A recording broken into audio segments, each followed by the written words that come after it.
Bridge Initiative grant program, and to really learn a lot more about the transformative projects that this funding will support. We have an exciting and informative roundtable discussion ahead, but before we get to our panel, there are a few individuals in the audience whom I would like to recognize. I believe that we have the president of the Board of Public Utilities. Is Joe here? I haven't seen Joe. No? We'll give him a shout out anyway. Joe Fiordalisa is supposed to be here. Maybe he's going to join us a little bit late. And then we have the Deputy Assistant Commissioner of the Department of Labor, Nick Toth, here. And I believe we also have Assemblyman Nick Chiarellotti here somewhere. Hey, Nick. He reached out to me this morning because he has worked to help develop this incredible place, the Clinton Hill Early Childhood Site. So, Nick, thanks so much for joining us.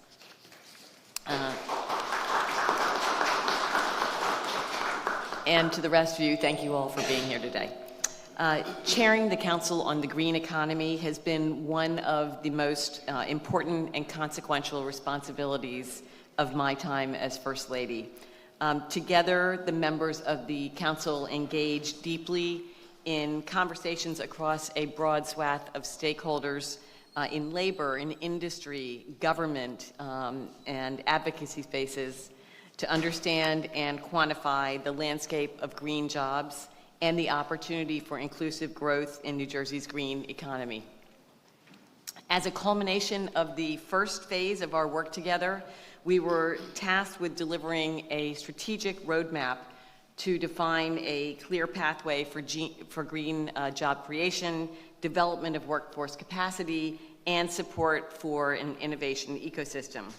I can say with certitude that every member of the Council came to this work with not only an understanding of the urgency of the climate crisis and what is at stake for New Jersey, but also the magnitude of the opportunity before us.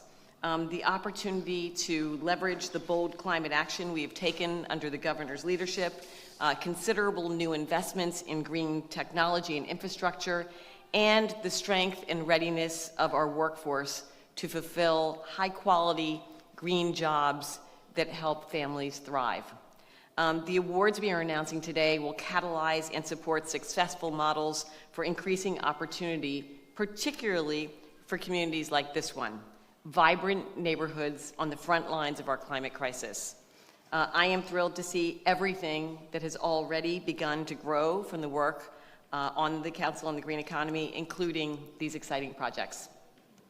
And with that, I'd like to introduce Jane Cohen, Executive Director of the Governor's Office of Climate Action and the Green Economy, to share with us some more details about the Council's work and these awards. Jane?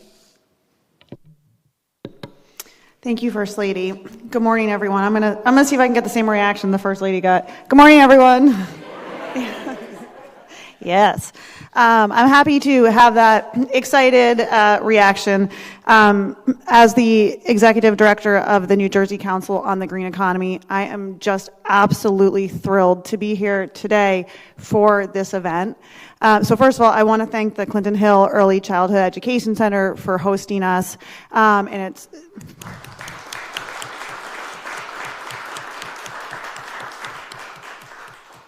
And it's so wonderful to see so many partners and allies here with us today. The governor stood up the New Jersey Council on the Green Economy back in 2021, recognizing that the huge shift our society is embarking on to move to clean energy is really an opportunity that we have to be very, very intentional about. And so we brought council members from every corner of New Jersey. We brought folks from labor, our environmental justice communities, academia, business, and our state representatives to come and really talk about how we can make sure that we are really leveraging this opportunity to create a more diverse workforce and to ensure that our legacy energy workers have a way to transition into these new jobs. We had three main ways of working through our task. We had a lot of council meetings where our council members brought their expertise to the table.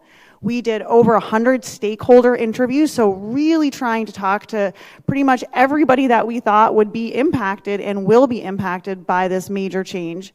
And then we did real modeling. So we looked at all of our clean energy policies, our energy needs over the coming years, and we really put out the landscape of how we are going to need to do this transition. And the result was the report that the governor released back in September. And in that report, we put out a number of recommendations that state agencies, private actors, others really need to follow in order to bring New Jersey to where we know we can be as a state. And I'm really pleased today that the recipients of our Bridge grant all are aligning with the recommendations in this report. And we're really excited to seed these ideas with these grantees and to see how we are able to really deliver on the promise of this transition. So I'm really excited to be here today, and thank you, First Lady, our honorary chair of the council, to hear more about the projects that will help us with this transition. So thank you. Thank you, Jane. Okay, it is now my honor to introduce our panelists. So to my right, we have Andre Thomas of Isles and Kate Gold from Solar Landscape.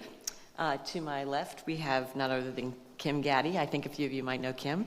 Founder and director of the South Ward Environmental Alliance and a member of the board of directors of this wonderful school, so Clinton Hill Community Action.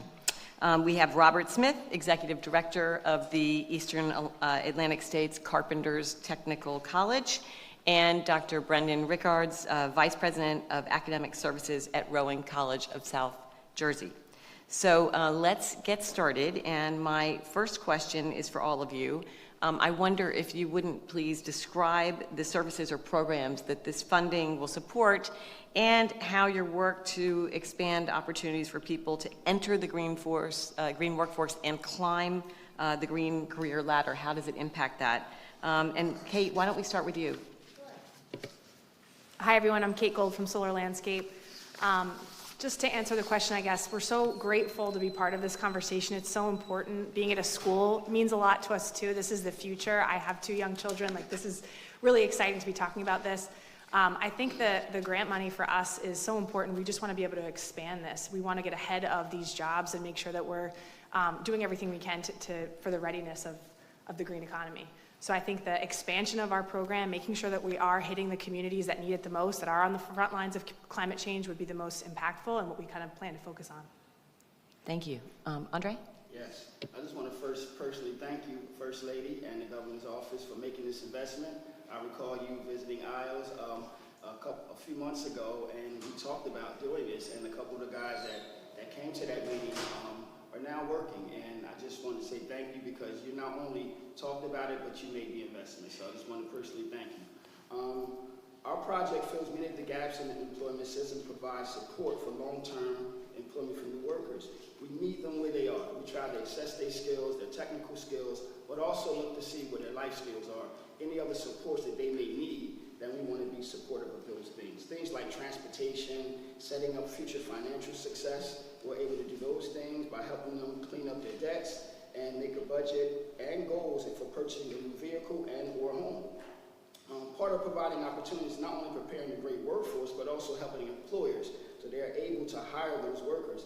That's why we include a short-term salary support to employers so the cost of hiring new workers is reduced. And also we added a component to support the development and growth of smaller businesses to gain skills they need to become more profitable and take advantage of the new opportunities in energy efficiency work. And some of those local contractors are also ex-offenders, nonviolent ex-offenders trying to get engaged. So we want to help support them because they want to take on guys that are coming out of the system. And the work ultimately helps rebuild our communities in terms of lead and also making it energy efficiency. So this funding will help to create this sort of a net to provide and build a great workforce and build a great foundation so these guys can take advantage of this new workforce. Thank you, Andre. You do great work, so we're really excited about that. Kim? Thank you, First Lady Murphy. Before I start, I want to acknowledge our South Ward Councilman, Pat Council. Thank you. He's a key supporter. And Councilwoman at Large. Oh, I didn't see you. Roundtree. Thank you.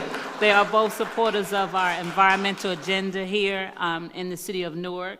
And the South Ward Environmental Alliance, along with Clinton Hill Community Action, our partner, will be focusing on a 16-week and it's a 16-week training program that will prioritize environmental justice, because we truly understand that those that are most marginalized and impacted by pollution must be the first ones to have a seat at the table and meaningful participation in the narrative of what their community should look like and what those jobs should be. So we're looking forward to making sure that we provide services in the green jobs career exploration. Not everybody even understand what a solar installer is. So let's explore what those opportunities are, about when, about green infrastructure.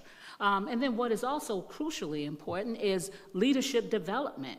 The Southward Environmental Alliance have a Green Alliance Leadership Academy, because we want to connect the environmental degradation and the changes that's needed in our community to what the future should be. So where there is a lot of flooding in our communities, we want to understand why there's flooding in our community. And we know climate change is real, and so we want to then train up the next generation of green infrastructure installers as the first line of defense against flooding in our communities. Wraparound services and support, which Clinton Hill Community Action is key, and that's what they're bringing to this table. You see this beautiful facility, so they are going to be involving the parents, from the community. They want to make sure that the services they need, whether it's transportation, whether it's career development, whether it's any kind of support with food, these are all things that oftentimes prevent individuals from engaging in these type of jobs. And then job placement is also crucial. And so we know with Southward Environmental Alliance, we're partnered with the City of Newark Greenworks, and they have had 3 courses in which they trained up Newark residents, and Tamisha Woods is one of our green infrastructure Southward residents installer.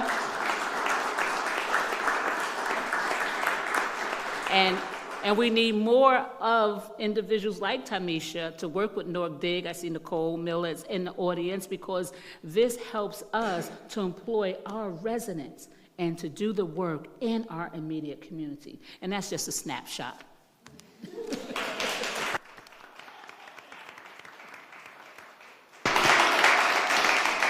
Robert, over to you. Thank you, First Lady. Wow, that was good morning, everyone. My name is Rob Smith. I'm from the Eastern Atlantic States Carpenters Technical College. For those of you who don't know, that is the former Northeast Carpenters Training Program in Edison. We have a statewide reach. We have 3 training centers, one in Edison, one in Sicklerville, and one in Hamilton, New Jersey. We train over 1,000 New Jersey residents daily in registered apprenticeships. We see the investment is so important, and it's connecting with the communities and the investment here by the state. But we're very looking to create that pathway through our CARP pre-apprenticeship program to the community. Our CARP pre-apprenticeship program was started about 6 years ago. It has now had growth in the New Jersey region and sector, and we're looking to connect people of the community and our members and everybody in the careers that are out there. So this funding will bolster those type of programs.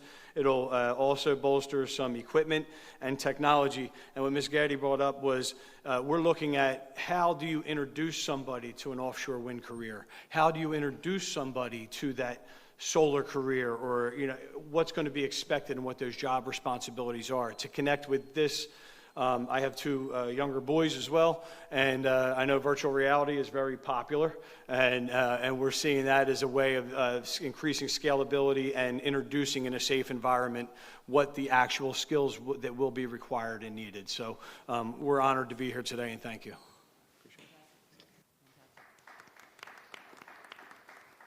Dr. Rickards, I know you're next. Thank you, First Lady. So on behalf of RCSJ, I want to thank you for funding this initiative. What we are looking to do at Rowan College of South Jersey is to develop wide and diverse training programs that provide substantial wraparound services to those that are coming from our more marginalized communities and overburdened communities, because What I think exists are major barriers, and these barriers to training have nothing to do with skill sets. They have nothing to do with preparation. They have nothing to do with knowledge or ability. What they all have to do with is external barriers, be it childcare, be it transportation, food insecurities. We've developed a number of programs of support at the college to allow individuals to come to the college for other training programs. What we're looking to do with the funding from this is to provide a specific training program that we've been working on in collaboration with both Orsted and the New Jersey Wind Institute. I want to give a shout out to Jen Becker, who I know is here.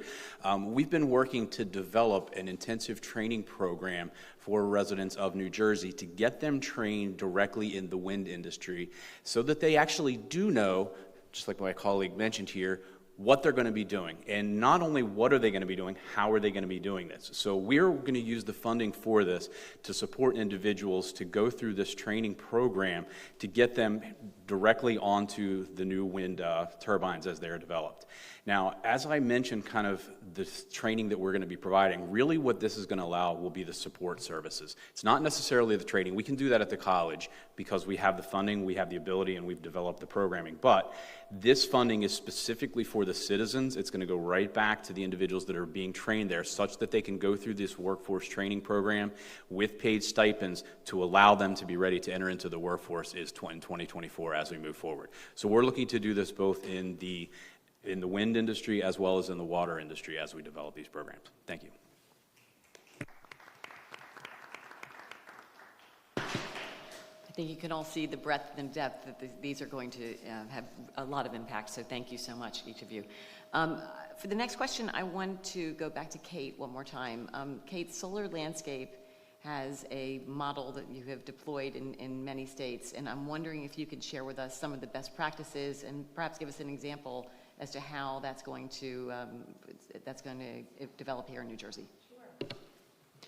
Sure. So our model at, I guess to be specific in New Jersey, the way that this started, it was very new to us. A big reason that we launched this idea of job training was through the Community Solar Program.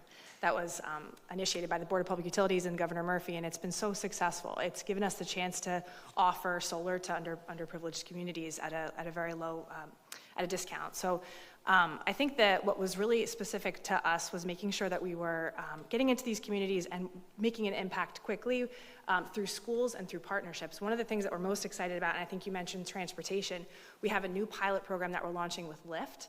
It's a program through Lyft Up. It's similar to Uber.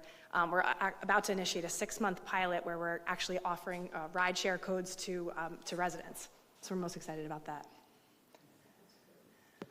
And just to add one thing, to continue to plug our report, transportation, and I think everybody in this community knows, transportation is just one of the biggest barriers. I mean, Andre and I have been speaking about this problem for years. It's very hard to think about, how to solve the transportation issue, and thinking about these sort of innovative partnerships, how to leverage, private-public partnerships in order to solve something that is very, very tricky and one of the biggest barriers. It's just really exciting to see. Yeah. Thank you. I think we're going to initiate this program soon. It's going to be specific to New Jersey residents. It's going to be, we have a whole model that's planned out, and I'd be happy to share. This is brand new to us, but it's going to be offering rides to residents specific through the Job Corps program, through the Department of Labor, for students or trainees who need rides to jobs, to interviews, to work. So we're so excited about this. It was through this conversation and this theme that we kept hearing of the barriers of transportation that we sort of did some digging and figured out how do we as a for-profit organization make that impact. So that was, that's I think something that we're going to be excited to begin to talk about as it launches. That's a perfect segue to Andre. So Andre, we have talked historically about some of the challenges to actually find a good sustainable job. Can you just explain how this grant is going to help you, not only with the challenges of finding a good sustainable job, we just heard Kate talk about transportation challenges. What other obstacles do you see out there? Absolutely. Yes, so when folks come to us looking for opportunities, what holds them back is the work is important, right? Going in, reducing childhood-led, energy efficiency work is very important, and folks want to embark on that, but what holds them back is the lack of wraparound services. This helps us to really, again, see where these folks are, assess their skills, but then also provide additional services to help get them not only get the job, but also keep the job. Job coaching, life skills development, soft skills, and also the technical skills that they can learn. It help really give them a foundation so when they go into this workforce, is upward mobility. And we want to ensure that when they go in, they're successful, but they can also move up. I found working with folks is they want to take care of their families. They just need a pathway to do it. And we want to support them in that pathway to get to doing this work. And we also have an EV project we're working on here in Trenton, New Jersey, and this is going to also have a ride share opportunity and help folks to get to jobs that they can't get to. Because we know that if folks can get to work, they'll try to get there and often exacerbate the problem. So really helping to reduce that threat is important, but also help them get their driver's license. That's another important part. Getting their driver's license, support for those areas is great. But again, more importantly, once they get in, they got the job. Now, how do they work out their finances, right? Really help them work out their budget. When a worker is figuring out their finances, they're a better worker. And they feel like they're a part of the solution. And I think this opportunity will help us to not only just work on the houses that we work on, but now work on the people, investing in the people so that they can help to rebuild their communities. I think that's important. And this grant will help us do that.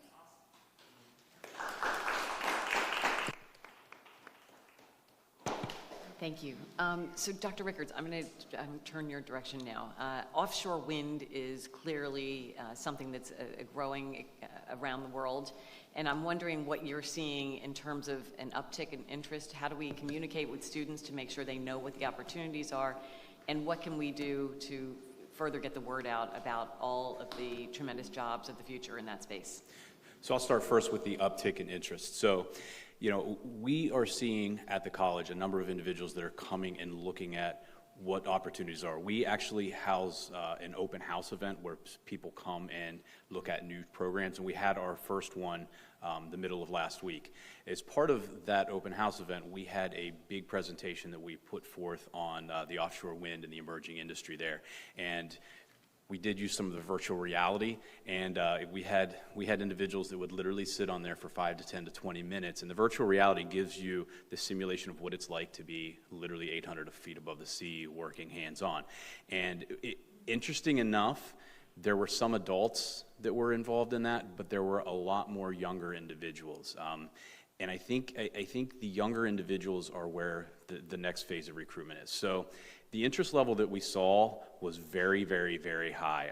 The tables and displays, everybody was coming through and literally sampling what it was like. So I think the interest in New Jersey is very high for training and working in the wind industry. Now, in terms of recruitment, how are we going to reach bringing in the next generation? Obviously, I'm probably not the one that's going to be trained to go and work in the wind industry at this point, but we have to recruit the younger generation to do so.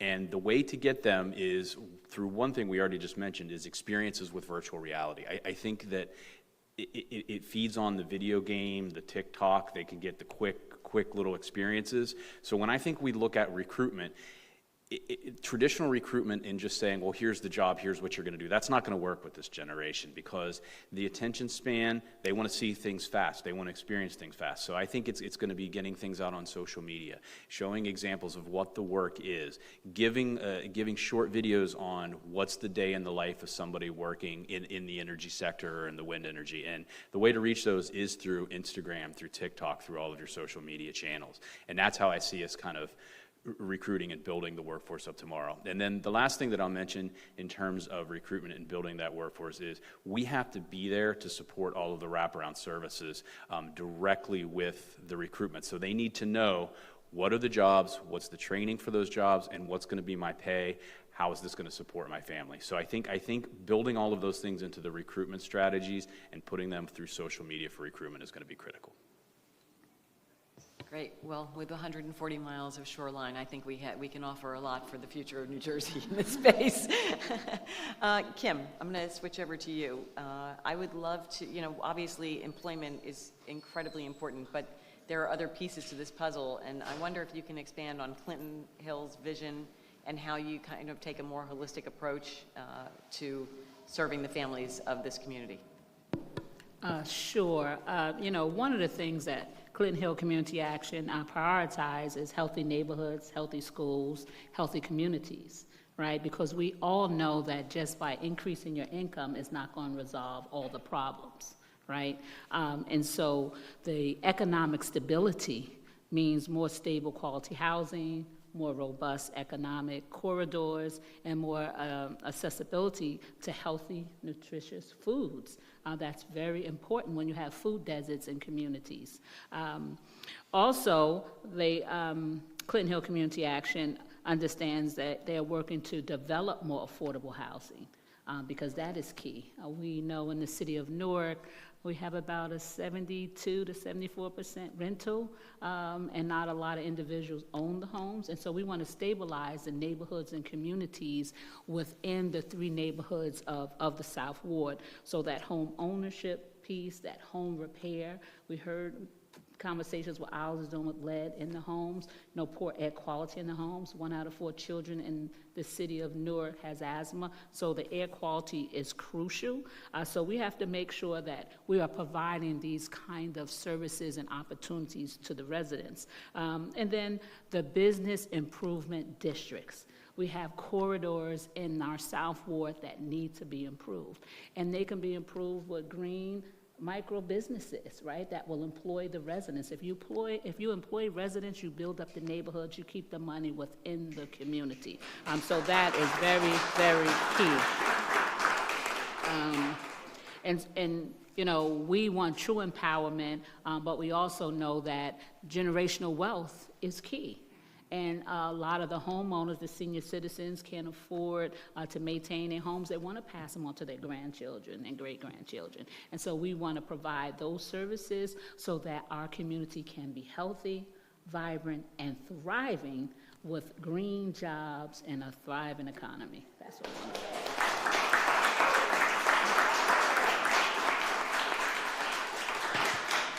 So, disrupting a cycle of spiraling downwards is part of what we're all working on. And I love the vision.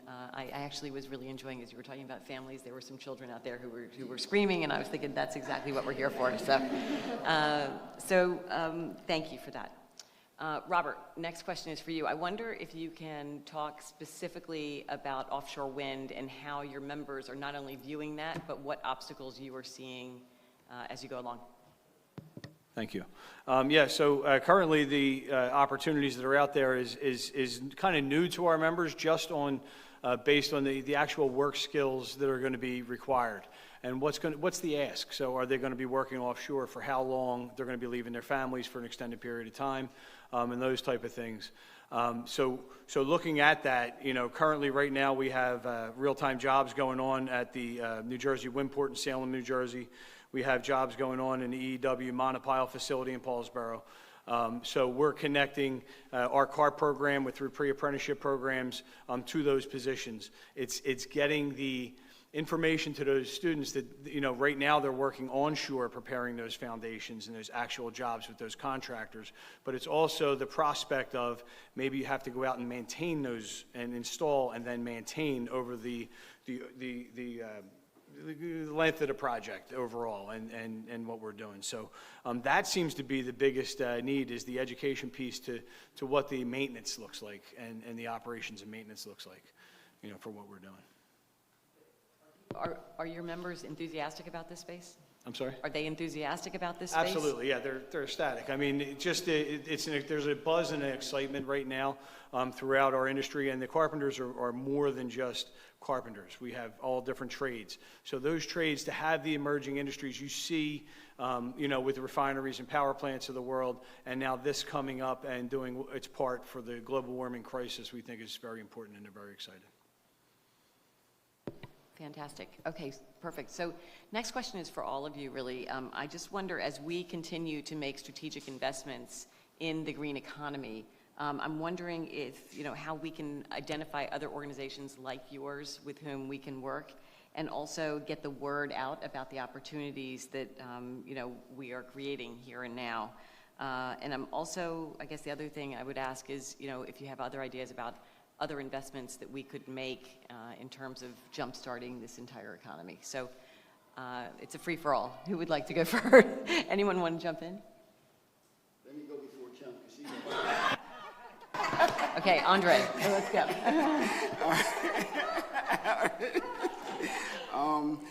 To create an active interagency task force, right? While we're developing this, we want to have folks on the ground a part of this task force, not just the executive directors, but workers that are on the ground to really help us problem solve. Because as you create new initiatives, there's going to be growing pains, and we want to make sure that we're hitting the targets. And the only way to do that is to constantly revisit where we are and how we can improve. So having an interagency task force made up of employers, possible employers, workers on the ground, and just really kind of continue to see where we can go, what we can do better, and where we went wrong. So having that, I think, is important. And also provide through support through, I think Kim mentioned, micro business development, companies to really come in to really build them up.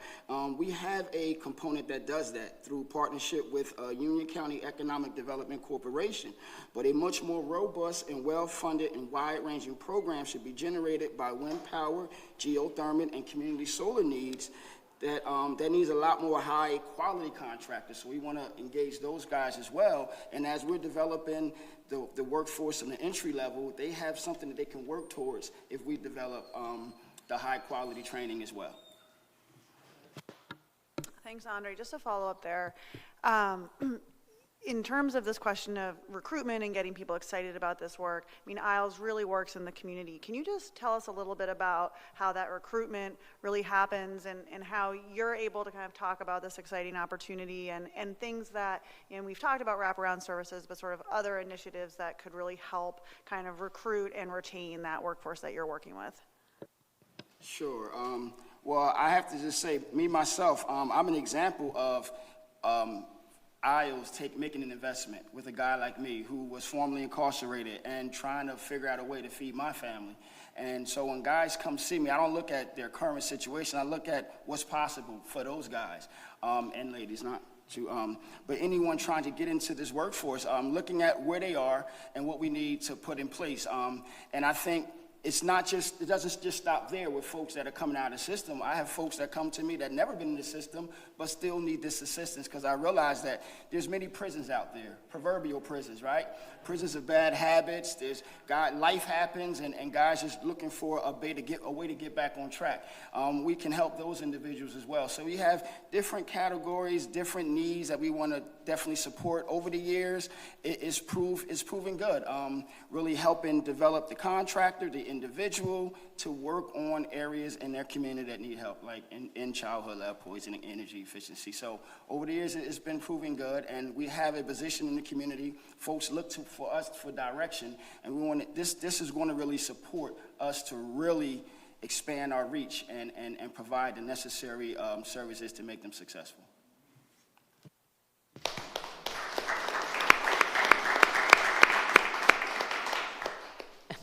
Everybody wants to jump the queue ahead of Kim. Yeah, if I could jump in just to... All right, Robert, you're up. Just to piggyback what Andre said, thank you, First Lady. Just to piggyback, what I see here is the state has put this panel together. The state has awarded the funding to the recipients here. There's multiple recipients like this throughout the state of New Jersey. What we're talking about here, what Andre's saying, what Kim's saying, is aligning with Xavier and Kate, is aligning with what the Carpenters are all about, and I think that we have that contractor base to push out there. To have us work together collectively, I think you guys saw the alignment as you created the funding opportunity and awarded the funding. To have us work together, I think, would be great, because I think that's what's going to really make the most impact from all the diverse perspectives. Thank you. Hard to disagree. Okay, anyone else before I go to Kim? I just want to quickly add, that is 100% spot on.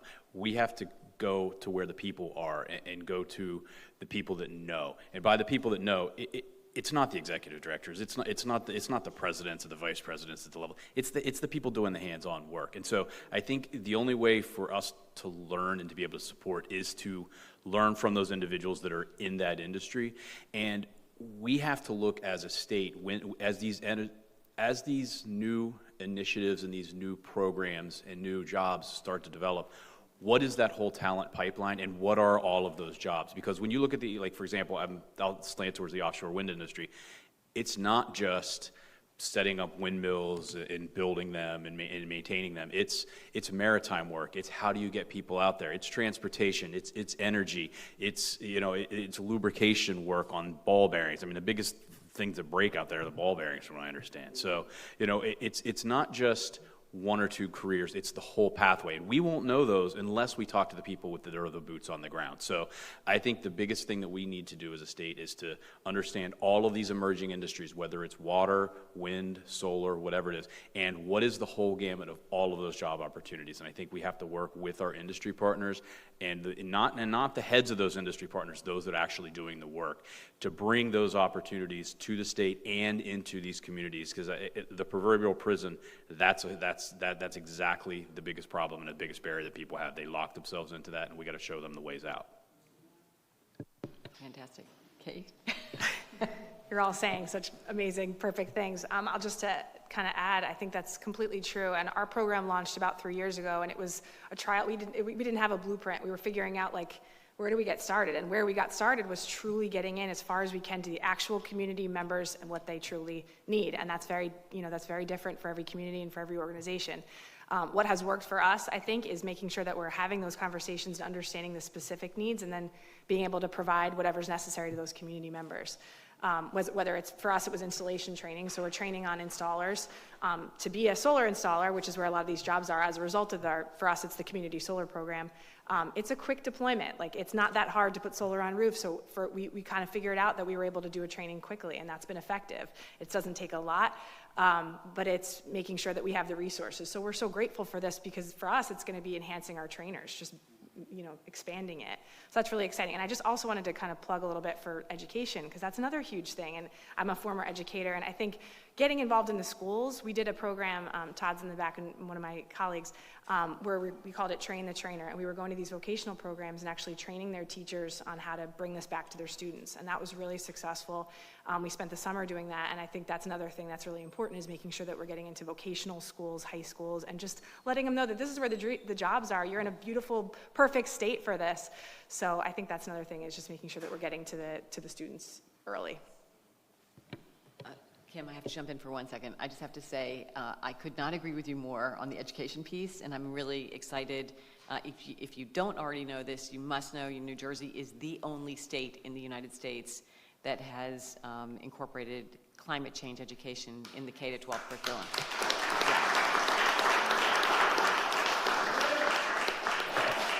It's been my favorite part of my job personally, is just going to these schools. We're only a small team, so that's one of the things we're most excited about, but being in the schools and actually talking to the students is awesome. It's the best, and it's so interesting, because I've had some people originally not from our state have been like, oh, climate change, huh? And I say, yeah, well, the economy around the world is moving towards a green economy, and if you don't want your future generations to have the knowledge, the skill set, the vocabulary, and be able to think out of the box in this space, that's fine, because New Jersey students will take every single job.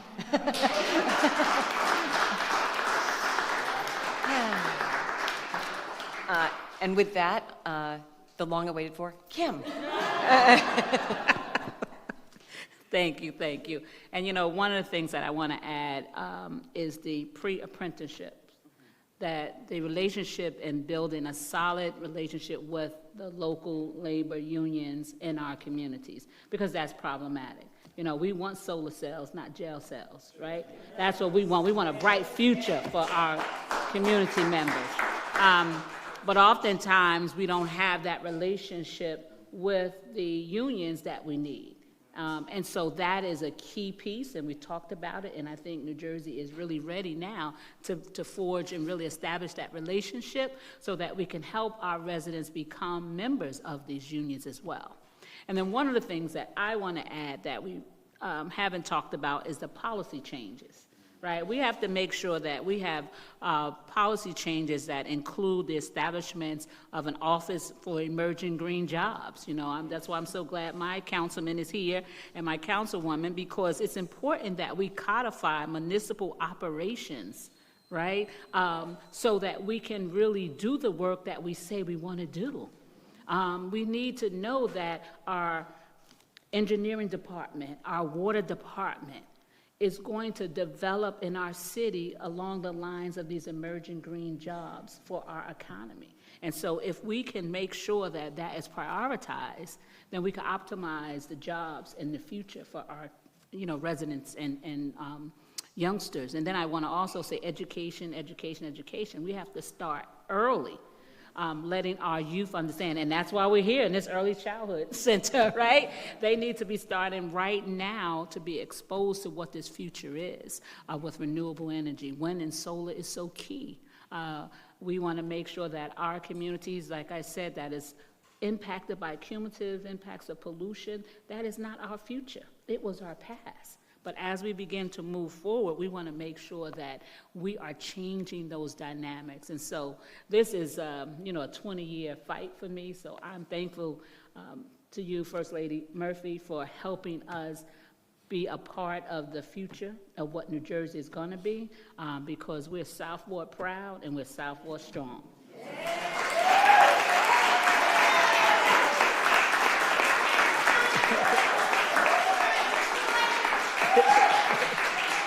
That's my cheering squad.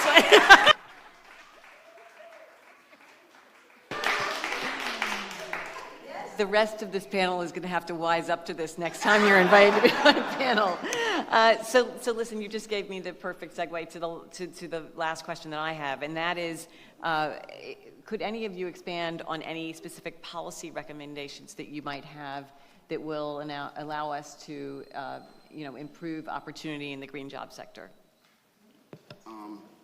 Okay, well, Governor Murphy just recently signed into law measures which will substantially limit the use of driver's license suspensions as a sanction for violating non-moving offenses. And that's in place, but assistance is needed to help restore driving privileges for people who have had their license suspended for non-vehicle violations. So if a person gets a drug charge, their driver's license is automatically suspended, and that immediately creates a barrier to success, and that can be addressed on a policy level.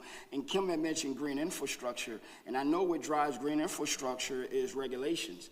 And if we have more regulations in the implementation of green infrastructure, it creates lots of jobs in landscaping, and it reduces floods as well. So it's twofold why it's something that's needed, but we want to engage folks that want to go to work. Why not put them to work for something useful like that? So, but it happens at the policy level. And I just want to add this. When I'm on the ground working with folks and trying to help them put things together, it's really refreshing to know that government is working. And a lot of times government gets a bad rap on certain issues, but I'm here to say that I always tell guys, I said, man, on the policy level, folks are fighting. And all we have to do is our part on the ground. And my job is to really rev them up so that they can do their part. But this is where it happens, and I just want to thank you, First Lady, and the Governor's office for really investing in the people. So thank you.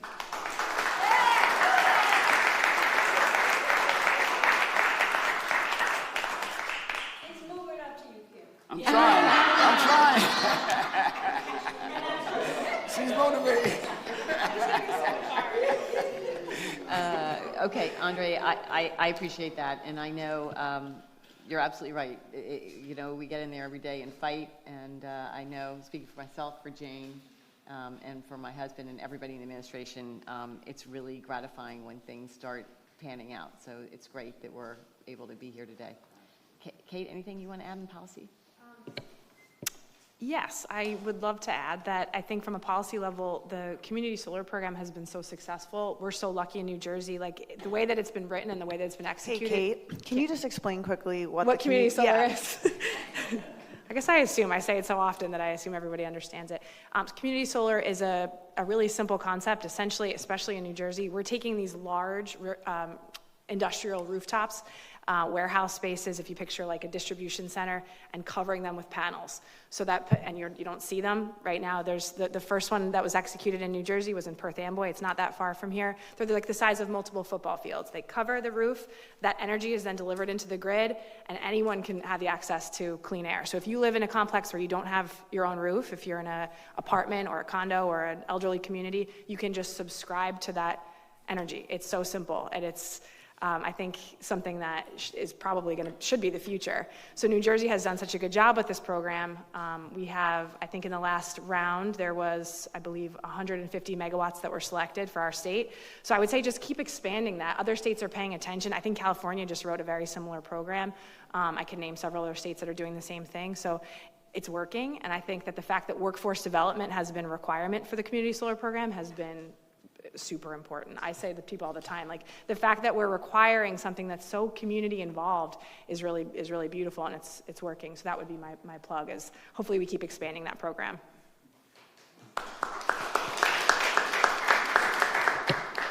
Robert.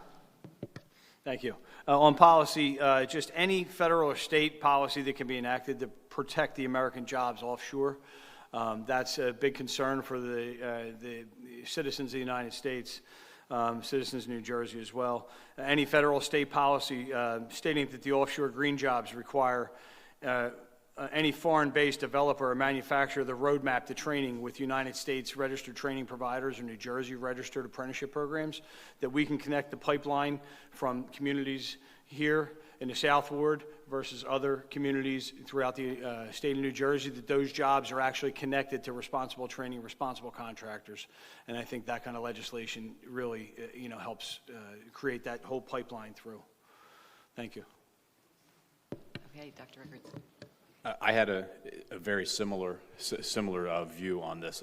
When we look at policies, I think we have new emerging industries and new businesses that are coming into New Jersey. What I think we need to do in New Jersey is to have policies requiring these businesses to provide paid training opportunities and paid upskilling opportunities, because you hear of the term stacking credential or stacking the workforce.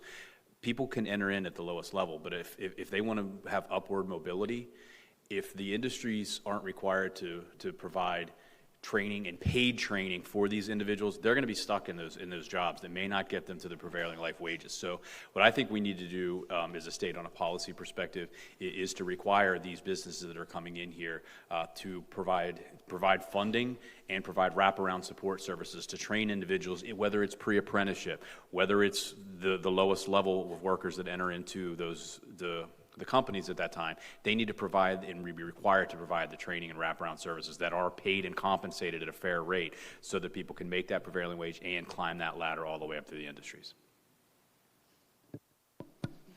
Kim. Just a couple things. One of the things that's so important is that millions of dollars are coming into our cities for water infrastructure.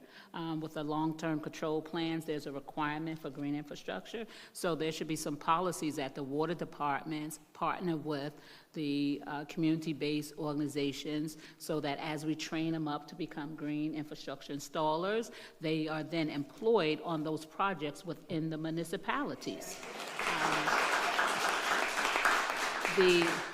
And then another piece similar to solar and wind is that we need to make sure that we are providing the opportunities to create green hub incubators within those communities like Newark and Trenton, the EJ communities, so that we can be training up and partnering with the businesses to train up our residents to be prepared for these future jobs. I think there's a disconnect because sometimes where the wind opportunities are, they're not right here in Newark, but all the pieces to the turbines can be right here in Newark. Right, so there is that connectiveness and that we need to make sure we prioritize so that the EJ communities are not left behind. Well said. So I think I want to tell you this is the end, sadly, of our Q&A for today. I want to thank all of you for being here, and I can't tell you from my vantage point how excited I am about the promise that all of you are showing for our state. You know, the big part of the Green Council was for us to go out and listen and to understand and to, really engage with communities, and particularly on social justice and, making sure that we are doing the right thing for everyone and not having some prosper while others are not able to do so. So I think that this is a really exciting opportunity for all of us. Really appreciate the panelists being here and everyone else. There is no question that we are seeing the impact of the climate threat across, every aspect, every geographic area of our state, whether it's sea level rise or algal blooms or, microbursts. I mean, we're seeing it, and we have got to confront that, and the way that we're doing it is by working together with organizations like yours, by making sure that we are creating the jobs of the future, and all the while having an absolute focus on social justice. And for that reason, I thank you all for being here. That leaves me a lot of hope for the future, and that's it. It's a wrap.